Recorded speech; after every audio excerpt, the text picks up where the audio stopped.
زوجها وبث منهما رجالا كثيرا ونساء واتقوا الله الذي تساءلون به والأرحام إن الله كان عليكم رقيبا يا أيها الذين آمنوا اتقوا الله وقولوا قولا سديدا يصلح لكم أعمالكم ويغفر لكم ذنوبكم ومن يطع الله ورسوله فقد فاز فوزا عظيما أما بعد.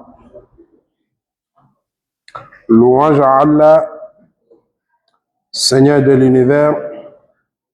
Nous attestons qu'il n'y a point de divinité digne d'être adorée si ce n'est qu'Allah, seul, point d'associé.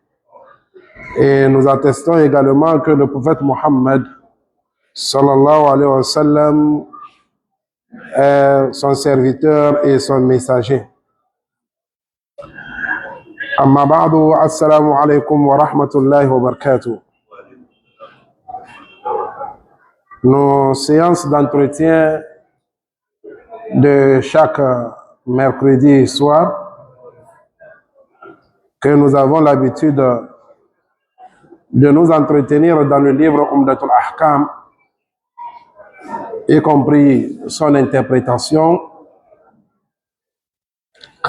Les dernières séances ont été faites avec notre Cheikh Shuaib, que Allah subhanahu wa ta'ala le récompense. Et comme vous le savez, on est toujours dans le chapitre qui nous parle du jeûne, surtout le jeûne du mois de Ramadan. Et le dernier hadith que notre cheikh a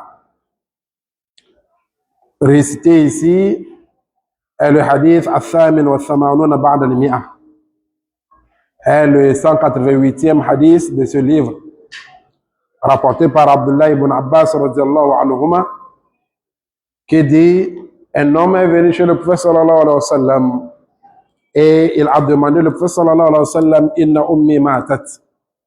Ma mère est décédée. Wa alayha sawm shahrin.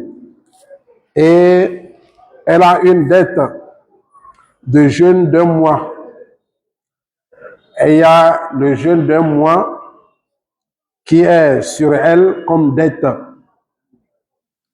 Afa aqdihi anha. Est-ce possible? Tu m'autorises à jeûner à la place de ma maman qui vient d'être décédée, et avec cette dette d'un mois de jeûne? Et c'est là le prophète sallallahu alayhi wa sallam répond en disant: law kana ala ummik daynun akunta qadiyahu anha. Si ta maman avait des dettes, est-ce que tu vas régler les dettes là à la place de ta maman? Et il dit oui. C'est là le prophète sallallahu alayhi wa sallam lui dit: fadaynullah ahaqqu an yuqda. Les dettes d'Allah subhanahu wa ta'ala qui méritent plus d'être réglées, d'être payées. Si c'est une dette entre la maman et une autre, ou bien un autre parmi les serviteurs d'Allah subhanahu wa ta'ala, qui est par exemple l'argent, elle a pris un prêt chez quelqu'un, est-ce que après sa mort, est-ce que tu vas régler cette dette-là ou pas? Il dit: bien sûr, je vais régler. Si tu vas régler, sache que la dette d'Allah subhanahu wa ta'ala mérite plus d'être réglée, plus même que la dette des humains. Et dans une autre expression, comme notre cheikh nous l'avait expliqué, ceci, ça prouve que c'est le jeûne des vœux. Quelqu'un qui a fait un vœu, qui dit, par exemple, il y a des affaires en cours, ou bien il a un business, une affaire qu'il veut traiter. Il dit: si Dieu faisant que cette affaire réussite et que tout va bien, j'ai gagné de bénéfices, je vais jeûner un mois c'est-à-dire pour remercier Allah subhanahu wa ta'ala sur cette affaire-là. Ou bien, quelqu'un qui a passé un examen qui dit, s'il arrivait que je réussis dans cet examen, je vais jeûner un mois en guise de remerciement à mon Seigneur. Et ce qu'il a voulu, c'est ce qu'on appelle le vœu. Or, le prophète sallallahu alayhi wa sallam a interdit cela. Que ce sont les avares qui font ces genres de vœux-là. Mais sache que si tu le fais, ça devient automatiquement une obligation sur toi d'exaucer ou bien d'exécuter le vœu. Si c'est le jeûne, obligatoirement tu dois jeûner. Si c'est la sadaka, quelqu'un aussi peut dire, si il arrivait que je réussis, je vais donner la sadaka 10 000. Ou bien s'il arrivait que j'ai pu bien faire cette affaire et ça a marché, je vais donner sadaka 100 000. Donc, le jour où ça va réussir, ou bien tu auras ce que tu avais voulu, automatiquement ça devient une obligation. Mais au début, est-ce que c'était obligé sur toi de faire la sadaka de 100 000 ou bien de jeûner un mois si ce n'est pas le mois de Ramadan? Non. Donc, le prophète sallallahu alayhi wa sallam a interdit cela, que ce sont les avares qui font cela. Ils ne font rien comme adoration s'ils ne gagnent quelque chose au retour auprès d'Allah subhanahu wa ta'ala. Donc, ce jeûne, c'est le jeûne des vœux, comme les ulémas même ont appuyé. Mais s'il s'agit du jeûne du mois de Ramadan, est-ce qu'on va rembourser à quelqu'un qui a des dettes? Non. Sur la parole la plus authentique des ulémas. Donc, aujourd'hui, nous allons continuer. Le hadith suivant est le 189e hadith de ce livre qui dit An Sahl ibn Sa'd al-Sa'idi. An Sahl ibn Sa'd al-Sa'idi radiyallahu anhu anna Rasulullah sallallahu alayhi wa sallam qala.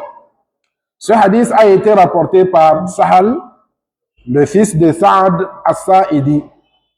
Il dit, le prophète sallallahu alayhi wa sallam dit La yazalu an-nasu bi khayrin ma ajjalu al-fitra wa akharu as-suhur. Le prophète sallallahu alayhi wa sallam dit les gens vont toujours demeurer sur la bonne voie. Ils ne vont jamais cesser de toujours demeurer sur la bonne voie, sur le bien, sur le bienfait, ma ajjalu al-fitr, tant qu'ils se précipitent à chaque fois qu'ils jeûnent, ils se précipitent à rompre si le soleil se couche. Dès que le soleil se couche, ils vont se précipiter à faire quoi? À rompre. À rompre. Wa akharu suhour. Et aussi, ils vont retarder leur suhour, leur plat du petit matin. Ce qu'on mange avant de commencer d'entamer le jeûne. Donc, si tu veux être sur la bonne voie, sur l'enseignement du prophète sallallahu alayhi wa sallam, parce que la charia est venue pour pouvoir distinguer les adorations et les limiter sur leurs heures et leur temps. Et c'est ça qui distingue ces adorations des autres adorations aussi. Et aussi, pour nous montrer aussi l'ordre et l'obéissance. Si tu veux obéir à Allah subhanahu wa ta'ala, sois ponctuel, sois juste. Là où on te dit de t'arrêter, tu t'arrêtes là. Faut pas dépasser. Faut pas faire aussi moins. Donc on dit, si, comme on l'avait déjà expliqué, le jeûne, c'est une adoration qui se fait avec l'intention d'adorer Allah subhanahu wa ta'ala en s'abstenant de manger et de boire dès l'aube jusqu'au coucher du soleil. Donc, si le soleil s'est couché, immédiatement, il est l'heure. Donc, quand tu appliques cela, le prophète sallallahu alayhi wa sallam dit, tu vas toujours demeurer sur la bonne voie. Sur moi, mon enseignement, le prophète sallallahu alayhi wa sallam, et aussi, fi imtithal awamirihi, et tu vas toujours te conformer aussi à mes recommandations. Et walukuf in biha inda hududiha. Et aussi, tu vas toujours te limiter sur mes limites. Là où je t'ai dit de t'arrêter, tu t'arrêtes là. Donc c'est pour cela, l'islam nous a désigné la coucher du soleil comme étant la fin du jeûne. Comme étant la fin du jeûne. Et il nous a encouragé aussi de se précipiter à rompre s'il est temps ou bien si le soleil se couche. Donc, mafhum al-mukhalafa, ça signifie que si le soleil se couche et toi tu retardes le jeûne, tu n'es pas sur la bonne voie. Tu ne vas pas demeurer sur le bien. Tu ne vas pas demeurer sur la conformité de la sunna du prophète sallallahu alayhi wa sallam, des recommandations du prophète sallallahu alayhi wa sallam. Donc, pour demeurer sur le bien, tu dois suivre ces recommandations-là. Sinon, dans le cas contraire, tu as laissé la sunna, tu as délaissé la sunna du prophète sallallahu alayhi wa sallam. Allati ta'ud alayhim bin naf'i. Or, cette sunna, ça nous attire toujours le bien dans la vie dans la vie de ce bas monde et dans l'au-delà. Ma yu'khadhu min al-hadith. Voilà ce que nous pouvons retenir de ces hadiths. Istihbab ta'ajjul al-fitr, la préférence de se précipiter à rompre. Idha tahaqqaqa ghurub ash-shams bi ru'yatin. Si on est sûr et certain que le soleil s'est couché. Donc, c'est préférable de se précipiter à rompre, sans même augmenter, soit disant que non, et on va faire au moins 5 minutes, qui sait, et puis des doutes, non. Tout ceci, c'est pas la sunna du prophète sallallahu alayhi wa sallam. Ou bien quelqu'un de confiance vient te dire que le soleil s'est couché, il est l'heure de rompre, tu rompes. ثانيا أن تعجيل الفطر دليل على بقاء الخير عند من عجله. Le fait de se précipiter, de se hâter à rompre, c'est une preuve qui montre que tu es toujours sur le bien. Tu es toujours sur la sunna, l'enseignement du prophète sallallahu alayhi wa sallam, celui-là qui s'est hâté à rompre. Wa zawal al-khayr amman ajjalahu. Et aussi celui-là qui a retardé la rupture, qu'il sache qu'il est le contraire de l'autre. Il n'est pas sur la sunna. Il a déraillé. Il n'a pas fait ce qu'on lui recommande. ثالثا الخير المشار إليه في الحديث هو اتباع السنة.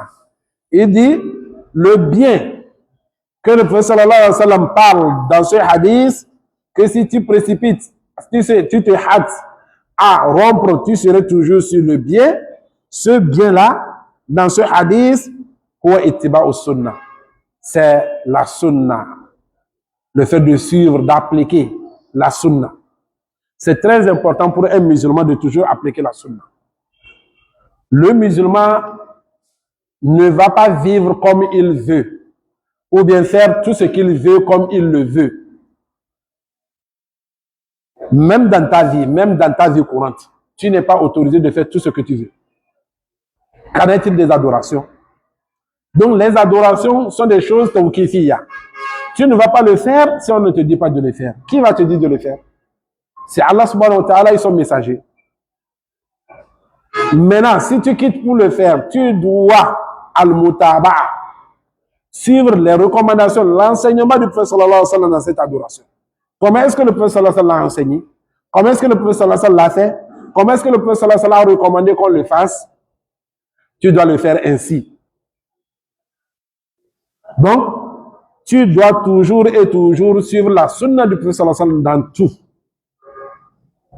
Dans tout.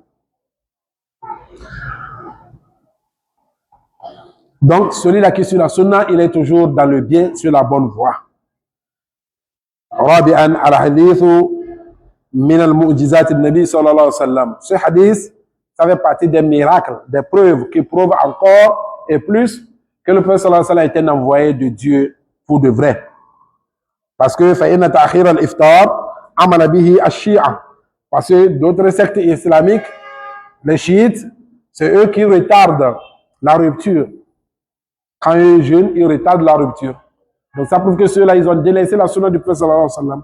Ils ne sont pas sur la bonne voie. Donc c'est comme si le prophète sallallahu alayhi wa sallam savait qu'il y en aura d'autres qui vont exagérer en retardant la rupture. Il a dit, si tu veux réellement suivre moi, ma sunna, il faut faire la rupture dès que le soleil se couche. الذين هم Les chiites font partie d'une de ces sectes-là qui sont égarés. De ces sectes qui sont égarés. Aujourd'hui, beaucoup de musulmans n'ont pas compris cela. Beaucoup de musulmans n'ont pas compris cela. Aujourd'hui, si on parle de la Shia ou bien des chiites, leur fief, aujourd'hui, c'est en Iran. C'est en Iran. Ceux-là, ils sont plus dangereux sur les musulmans, plus même que les Yahouds et les Nasara. Mais sauf ça, tu vas détecter cela si tu connais ta religion. Si tu connais ta religion. Mais si tu ne connais pas ta religion, ce qu'on dit là, ça va te paraître bizarre. Tu vas te dire comment. Et puis toi, tu vas même vouloir que non, pourquoi nous nous divisons, on dit ceux-là sont ceci, ceux-là sont ceci. La division même était là depuis. Depuis même que le prophète sallallahu alayhi wa sallam a commencé par prêcher, les mécréants même se sont plaints. Ils se plaignaient depuis que le prophète sallallahu alayhi wa sallam est venu diviser la communauté. Qu'il a divisé entre le papa et le fils, entre le mari et la femme, entre les frères, entre les tribus, entre les clans. C'est ce qu'ils proclamaient, c'est ce qu'ils disaient. Or, eux-mêmes, ils n'étaient même pas unis. Si tu lis l'histoire des Arabes, même ceux-là même qui ne sont pas des Arabes, personne n'était uni. Personne n'était uni. Maintenant, aujourd'hui, nous les musulmans, il y a certains qui prétendent que non, il faut que nous soyons unis. Nous tous, on n'a qu'à laisser ces divergences-là. Oui, on serait unis si nous tous, nous réunissons sur la sunna du prophète sallallahu alayhi wa sallam. On ne peut pas être unis avec des divergences. On va dire tout le monde, laissons tous venir. Si on vient, et par après, quand toi tu retournes, le chiite là, il va retourner, qu'est-ce qu'il va faire? Il va continuer par insulter qui? Abu Bakr, Omar, Othman, Hafsa, Aïcha. Il va continuer par les insulter. Donc si tu vas continuer par les condamner que non, ça c'est pas la sunna, c'est pas la religion, c'est pas islamique. Maintenant, où est l'union? Pour être unis, pour que nous soyons unis, tout le monde doit laisser pour lui. Qu'est-ce qui nous a divisés d'abord? On nous appelle dans l'union dans quoi? Être unis dans quoi? Donc aujourd'hui, le musulman doit comprendre que ceux-là, ce ne sont pas des musulmans. Parce qu'ils ont leur propre courant. Ils ont leur manière de prier. Voilà. Donc ils ont dit des choses horribles sur le prophète sallallahu alayhi wa sallam, sur sa famille. Ils ont dit des choses horribles sur les compagnons du prophète sallallahu alayhi wa sallam. Et ils continuent par le dire. Tu ne serais pas un vrai chiite sans que dans le temps, quand quelqu'un veut rentrer en islam, qu'est-ce qu'on lui dit? De faire la shahada. Kalimatu shahada. Toi, tu connais leur kalimatu shahada? Qu'est-ce qu'ils disent dans leur shahada? Avant de rentrer chez eux, avant de rentrer dans leur islam, tu dois témoigner que Abu Bakr et Omar, et Ousmane, Aïcha, Hafsa sont en enfer. Tu dois faire ce témoignage-là. Alors on a demandé le prophète sallallahu alayhi wa sallam, qui tu aimes le plus? La chose qui va sortir de sa bouche, il dit qui? Aïcha. Il dit non, parmi les hommes, il dit son papa. Maintenant, ce sont ceux-là que le prophète sallallahu alayhi wa sallam est satisfait d'eux, aime le plus. Allah même les agrée tous. Certains sont venus par après, ils disent qu'ils font partie des gens de l'enfer, qu'ils sont maudits. Et on va dire qu'ils sont des musulmans. Ils ne sont pas des musulmans. Quelles qu'en soient les guerres qu'ils vont faire, ils n'ont qu'à faire les guerres qu'ils peuvent faire. Eux, en islam, on ne les considère pas comme des musulmans. Et si nous voulons sortir de cette humiliation dans laquelle nous sommes, nous tous revenons vers cette religion. Retournons vers cette religion. J'ai des choses que je fais qui est contre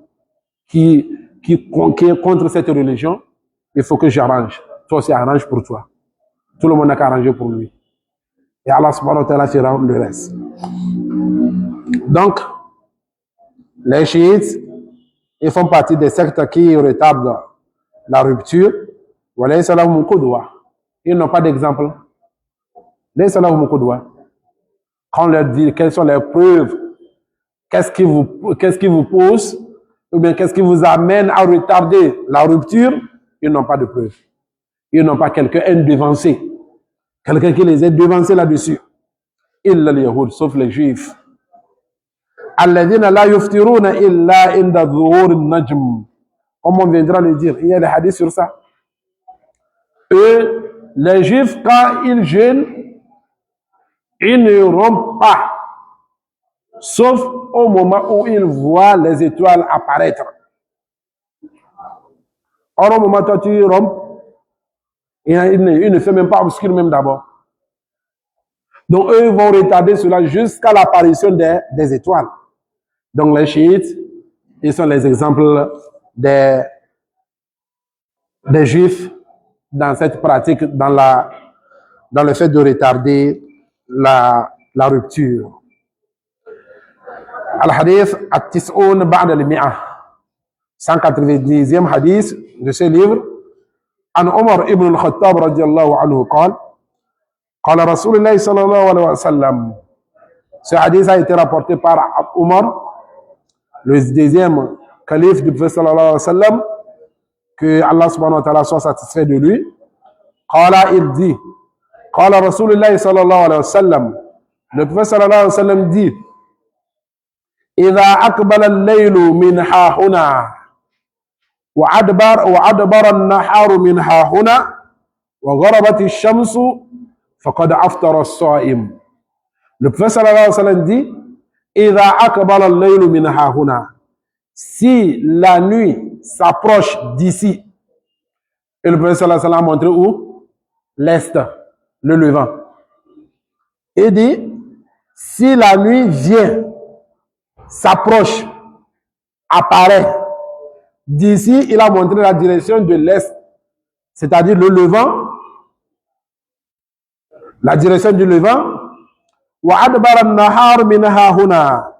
et aussi le jour aussi s'en va, le jour aussi s'éloigne d'ici, et puis il a montré aussi le couchant.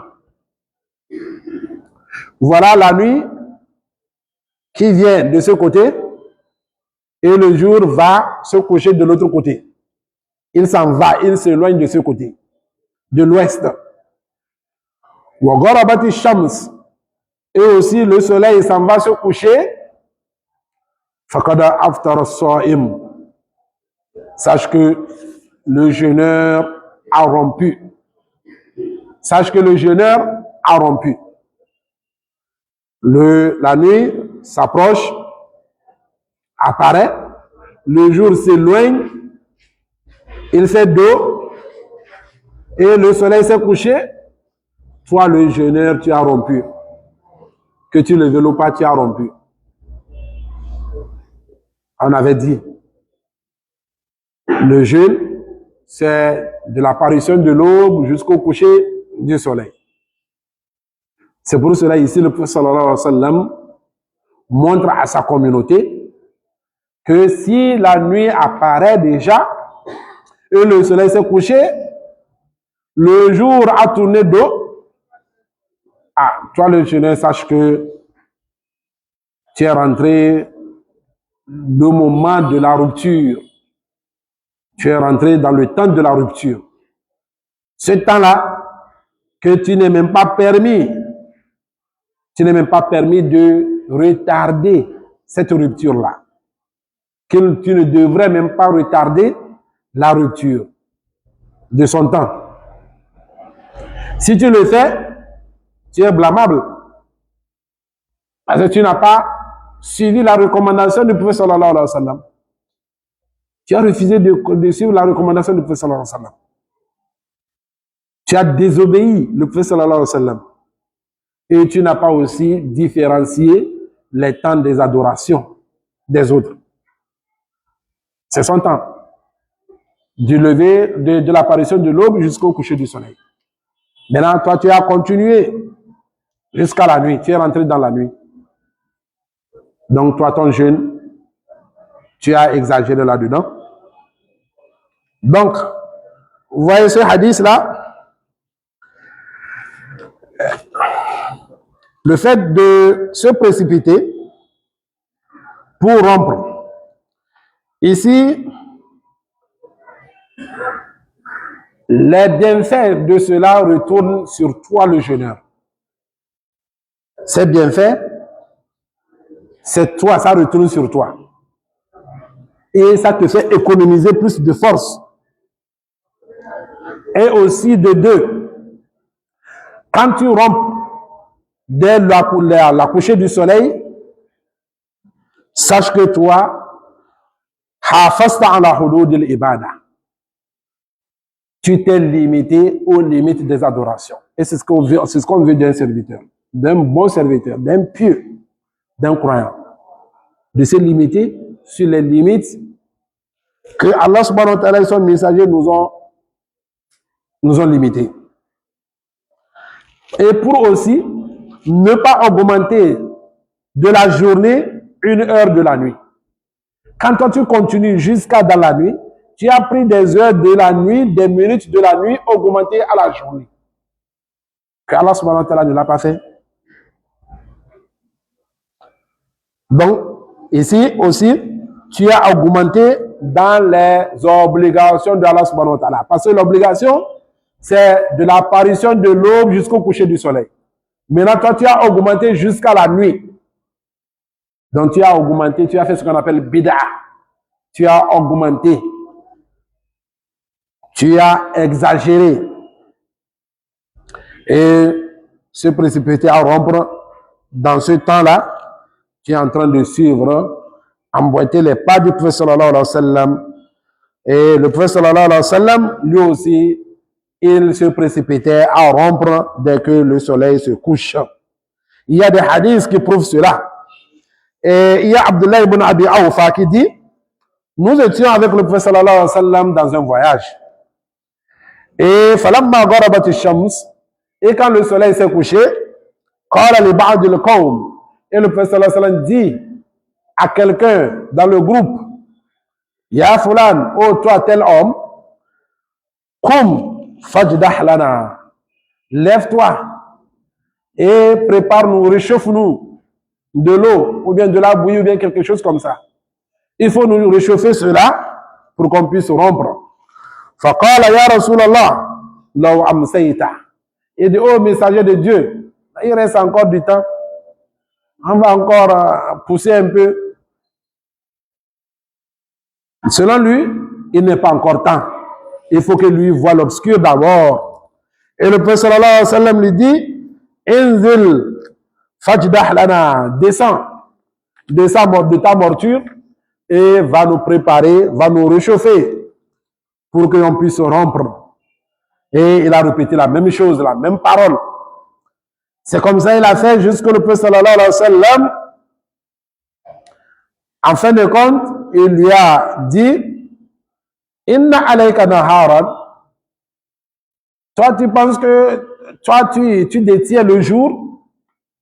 C'est toi qui détiens le temps, le jour, pour pouvoir l'étendre du coucher du soleil. Voilà, le soleil s'est couché. Maintenant, toi, tu vas encore élargir le jour. Tu ne détiens pas cela. Donc, va nous réchauffer pour qu'on puisse rompre. Fanazala fajadaha lahum. Et il est descendu, il est parti réchauffer. Fashariba an-nabi sallallahu alayhi wa sallam, le prophète sallallahu alayhi wa sallam, il a bu. Thumma qala, et le prophète sallallahu alayhi wa sallam dit, idha ra'aytum al-layla qad aqbala minha huna faqad aftara as-sa'im. Il dit, si vous voyez le soleil ou bien vous voyez la nuit qui apparaît de ce côté, il a montré toujours l'est, sachez que le jeûneur a rompu. Et précipiter à rompre, ça fait partie des comportements, des habitudes du prophète sallallahu alayhi wa sallam, même les messagers qui l'ont dévancé. Ce n'est pas seulement le prophète Mohammed sallallahu alayhi wa sallam seul. Même les messagers qui lui ont devancé, Ça, c'est leur habitude, c'est leur comportement.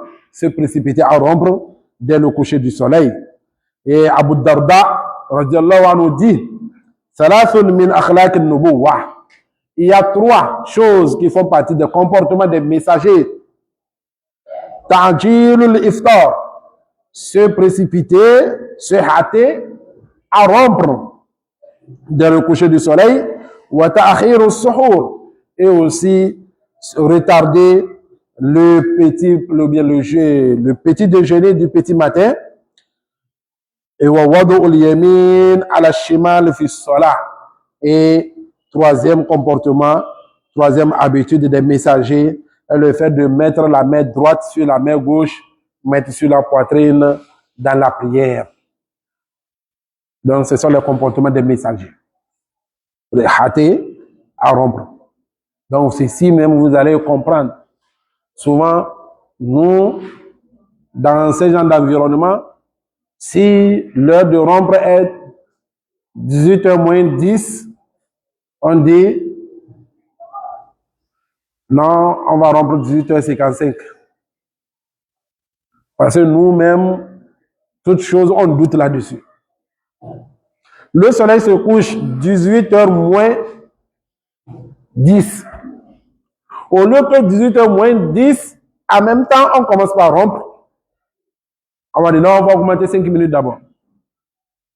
On va augmenter 5 minutes. C'est de la même manière au moment du sahur aussi. Si l'aube apparaît à 5h moins 10, on te dit déjà à 5h moins 20, tu cesses de manger, de boire. Ou plutôt même, si tu veux suivre même la sunna du prophète sallallahu alayhi wa sallam, c'est plutôt même à 5h moins 20 là que tu dois commencer par prendre ton sahur. Tu dois commencer par prendre ton sahur. Parce que c'est le moment même que tu dois commencer. Là, jusqu'à, on va dire, de 5h moins 10, tu as fini. Tu vas à la prière. C'est ce qu'on a lu dans les hadiths. Donc,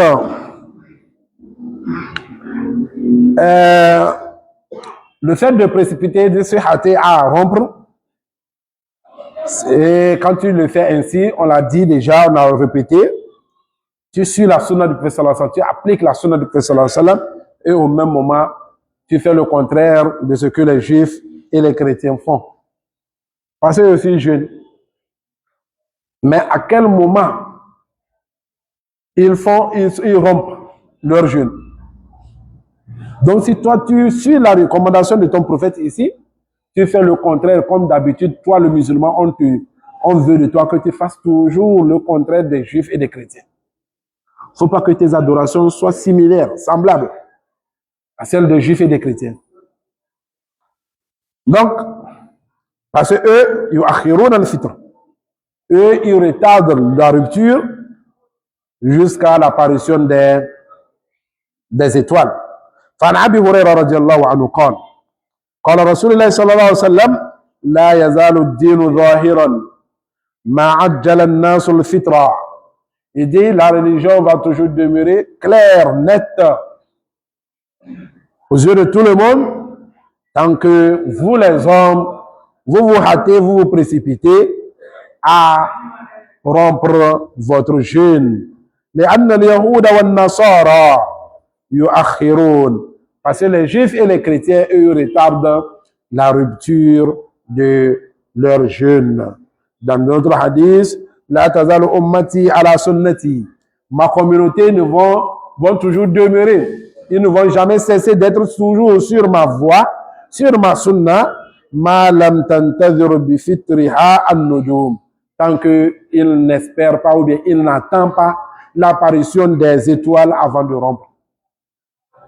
Si vous n'attendez pas l'apparition des étoiles avant de rompre, vous allez toujours demeurer sur la bonne voie, sur la voie du prophète sallallahu alayhi wa sallam, sur sa sunna. Donc, de ce hadith, voilà les leçons que nous pouvons retenir de ce hadith.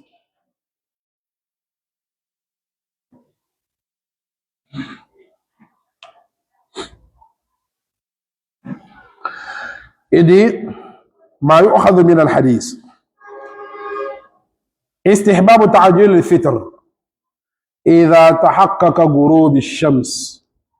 Il dit c'est préférable, il est recommandé de se hâter de rompre le jeûne après le coucher du soleil. Ça c'est un.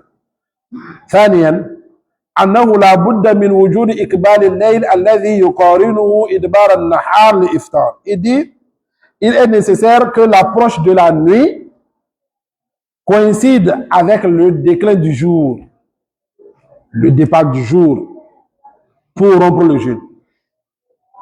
Faut pas voir seulement l'obscur. Il dit فإن مجرد الظلمة, simple obscurité venue min kibal al-mashriq, venue de l'est ou bien du levant, laysa ma'naha ikbal al-layl. Ça ne signifie pas l'approche de la nuit. Parce que ça peut être causé par quoi? Par la pluie. S'il veut pleuvoir, tu vois, toute la nature devient sombre. Donc cette obscure, faut pas voir cette obscure dire que non, on dit, si l'obscur vient, apparaît, il faut rompre, et puis tu vas aller rompre. Non. Il faut que ça coïncide avec la nuit. Ça coïncide avec l'approche de la nuit et le déclin aussi du jour. فإن إقبال الليل حقيقة مقارن لإدبار النهار فهما متلازمان. Parce que l'approche de la nuit est bel et bien, ça coïncide toujours au déclin du jour. Et les deux sont indissociables. C'est-à-dire, on ne peut jamais les séparer. Ils sont inséparables. Le coucher du soleil, après quelques minutes, en même temps, vient la nuit. Donc, on ne peut pas séparer les deux. Coucher du soleil et l'apparition de l'obscur de la nuit. Donc, il faut que ça coïncide avec ça. Mais, simplement, les nuages deviennent sombres à cause de la pluie. Tu ne vas pas aller et rompre, soit disant que tu es en train d'appliquer les leçons de ce hadith-là. ثالثا قوله, quand le prophète sallallahu alayhi wa sallam dit فَقَدْ أَفْطَرَ الصَّائِمُ, le jeûneur certes a rompu, يَحْتَمِلُ مَعْنَيَيْنِ, ça on peut comprendre, il y a deux significations possibles de cette parole du prophète sallallahu alayhi wa sallam. Le premier, إِمَّا أَنَّهُ أَفْطَرَ حُكُمًا بِدُخُولِ الْإِفْطَارِ وَلَوْ لَمْ يَتَنَاوَلْ مُفْطِرًا, soit il a rompu son jeûne légalement. Selon la législation, il a rompu légalement, même s'il n'a rien consommé qui peut toutefois rompre son jeûne. Quand le prophète sallallahu alayhi wa sallam dit, si le soleil va se coucher et la nuit est en train d'apparaître, l'obscur est en train d'apparaître, sache que le jeûneur a rompu. Ça, il te dit, il y a deux significations possibles. La première signification, ça peut toutefois dire que toi, le jeûneur, tu as rompu légalement vis-à-vis de la charia. Même si tu n'as rien pris, même si tu n'as pas bu, même si tu n'as pas mangé, sache que tu as rompu. Parce qu'il est l'heure, tu as rompu, c'est fini, c'est fini. Même si toi, tu penses que tu es toujours dans le jeûne, en carême, tu n'es pas en carême. Là, en ce moment, supposons que tu as fait quelque chose qui peut, si c'était dans la journée, ça peut gâter ton jeûne, même si tu le faisais. Même si tu le faisais, il n'y a rien sur toi, parce que tu as déjà rompu. Tu as déjà rompu. Il est l'heure, il est temps, tu as rompu. ويقول الحث على تعجيل الفطر في بعض الأحاديث معناه الحث على فعل الإفطار. Donc, l'encouragement, les recommandations dans certains hadiths qui nous incitent à se hâter, à rompre notre jeûne signifie concrètement, c'est-à-dire, sa signification est, ça nous encourage à rompre seulement. c'est un encouragement, hein, c'est un encouragement seulement à rompre. Physiquement. Pour que cette physique-là, c'est-à-dire le fait de prendre de l'eau, voire prendre des dattes, ou bien prendre les oranges, les bananes, ça c'est rompre physiquement. Mais sache que spirituellement, tu as déjà rompu. C'est que le soleil, c'est que tu as rompu, même si tu n'as rien mangé. Donc, quand on t'incite à se hâter, à rompre physiquement, c'est-à-dire prendre de l'eau, des bananes et autres, c'est pour que ça coïncide avec la spiritualité.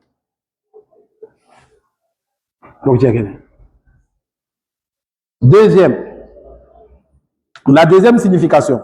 Quand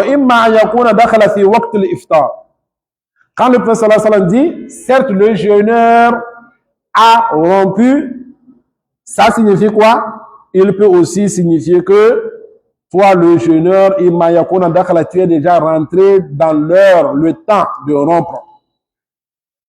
Tu es déjà rentré dans le moment. Tu es déjà rentré dans le temps de la rupture. Donc, vas-y rompre. Donc, c'est les deux significations.